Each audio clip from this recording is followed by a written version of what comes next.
ദൈവമനുഷ്യന്റെ സ്നേഹഗീത അധ്യായം 274. ശാരീരികവും ആത്മീയവുമായ കാരുണ്യത്തിന്റെ പ്രവൃത്തികൾ. കൊറാസീം സമതലത്തിലാണ് ഈശോ.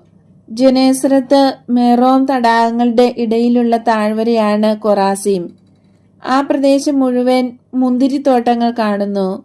മുന്തിരിയുടെ ഫലമെടുക്കുന്ന കാലം.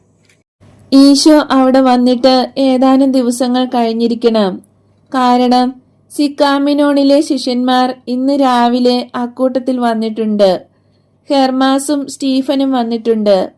നേരത്തെ വരാതിരുന്നതിന് ഐസക്ക് മാപ്പ് ചോദിക്കുന്നു.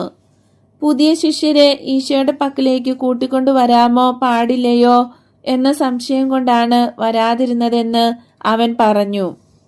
എന്നാൽ ഞാൻ വിചാരിച്ചു, സ്വർഗത്തിലേക്കുള്ള വഴി സന്മനസ്സുള്ള എല്ലാവർക്കും തുറന്നിട്ടിരിക്കുകയാണ്.